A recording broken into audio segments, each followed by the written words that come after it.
যেটি দেখা গেল এই সরকারের যে অধিবেশন প্রথম অধিবেশনে আগের সরকারের অন্তর্বর্তীকালীন সরকারের ১৩৩টি অধ্যাদেশের মধ্যে প্রায় ১০০টির মতো এরই মধ্যে পাশ হয়েছে এবং বাকি আরও বেশ কয়েকটি পাশ হওয়ার অপেক্ষায় রয়েছে। বাতিল হয়েছে কয়েকটি। আজকে স্বরাষ্ট্রমন্ত্রী বলেছেন তাদের যে সিদ্ধান্ত সেটি নিয়ে বিভ্রান্ত না ছড়ানোর। তিনি বলছেন যে আরও কার্যকর এবং নতুন করে তার আইন করবে সরকার। তারপরও সরকারকে এই যে সংস্কার বিরোধী বলে মন্তব্য করা কতটা ঠিক হচ্ছে? ধন্যবাদ। সরকারকে সংস্কার বিরোধী বলা হচ্ছে, আমি একটু বলি। বিএনপি কিন্তু অনেক আগে ৩১ দফা কর্মসূচি ঘোষণা করেছে তাদের, এবং ৩১ দফার মধ্যেও কিন্তু সংবিধান সংস্কারের কথা ছিল। তো বিএনপি যদি সত্যিকার অর্থে সংবিধান সংস্কার করতে চাইতেন, তাহলে কিন্তু এই যে সংস্কার সম্পর্কে যেসব কথাবার্তা এসছে, যে সংবিধান সংস্কার হয় না, সংবিধান সংশোধন হয় বা পরিবর্তন হয়, তো এইসব থেকেই কিন্তু সংস্কার বিরোধী কথাগুলো এসছে।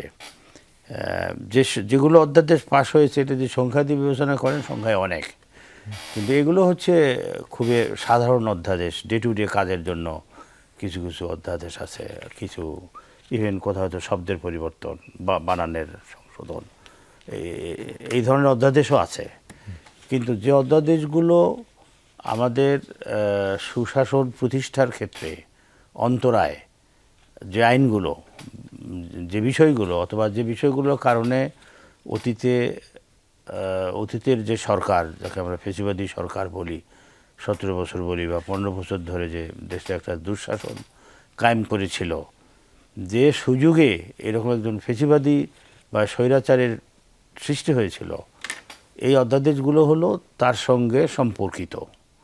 যেমন দেশে সুশাসন প্রতিষ্ঠা করতে হলে বিচার বিভাগের স্বাধীনতা লাগবে, তারপরে আপনার দুর্নীতি দমন কমিশনকে স্বাধীনভাবে কাজ করতে হবে, নির্বাচন কমিশনকে স্বাধীনভাবে কাজ করতে হবে, এরকম। তো এই বিষয়গুলো কিন্তু ছিল, এই অধ্যাদেশগুলো ছিল এই বিষয়গুলো সংক্রান্ত। তো এগুলো যদি পাস না হয়, তাহলে মানুষ তো আশঙ্কা করতেই পারে যে দেশে সুশাসনের সমস্যা হবে, সুশাসন নাও আসতে পারে। হ্যাঁ, আমাদের আইনমন্ত্রী বলেছেন, সংসদেই বলেছেন তিনি, যে আগামী বাজেট অধিবেশনেই এই বিলগুলো আসবে।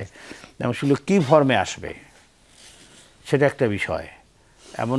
এমন তো হইতে পারে, এখানে আমি একটু বলি, এটা আমাদের রাজনৈতিক আলোচনা। এটা ১২ তারিখে যখন বর্তমান সরকারি দল ব্রুট মেজরিটি পেল, তারপরেই সম্ভবত এই চিন্তাভাবনাগুলো মাথায় এসছে যে এক্ষেত্রে তো আমরা তাহলে নিজেদের মতো করে কিছু করা সম্ভব। যদি এই ব্রুট মেজরিটি না থাকতো, তাহলে কিন্তু সবগুলো এই আমাদের যে যে জুলাই সনদ বলি, বা জুলাই সনদ, সংবিধান সংস্কার বাস্তবায়ন আদেশ যেভাবে আছে সেভাবেই হয়তো হতো। কাজেই সংস্কার বিরোধী বলার তো অনেক কারণ আছে, এবং মানুষ তো বলছে, সেভাবে বলছে। হ্যাঁ, যতক্ষণ পর্যন্ত প্রকৃত অর্থে সংবিধান সংস্কার না হবে, ততক্ষণ পর্যন্ত মানুষের আস্থা ফিরে আসা একটু কঠিন আছে। কিন্তু এই যেগুলো বাতিল হয়েছে সেগুলো নিয়ে তো সংসদীয় কমিটিতে, সংসদের যে বিশেষ কমিটি, সেখানেও আলোচনা হয়েছে, জামাতের প্রতিনিধিরাও সেখানে ছিলেন। সেখানে কি এই প্রতিবাদগুলো জানানো হয়েছে যেগুলো বাইরে কিংবা? হ্যাঁ, এখানে তো কিছু প্রতিবাদ করা আছে। আপনি যদি দেখে থাকেন, আমার এক্স্যাক্টলি সংখ্যাটা মনে নাই, যে ৯৮টা সরাসরি পাস হবে, তারপরে ২০টা সম্ভবত অধিকতর যাচাই বাছাই পূর্বক অধিকতর শক্তিশালী করে উপস্থাপিত হবে, ৪টা সম্ভবত রোহিতকরণের প্রস্তাব ছিল। সরকার তো সেটাই বলছে। কিন্তু এর বাইরে জামাতের পক্ষ থেকে সম্ভবত ১৩টাতে আপত্তি দেওয়া ছিল, সেগুলোও কিন্তু ওই প্রতিবেদনে আছে। আমি সংখ্যাটা কম বেশি হইতে পারে, বাট ছিল।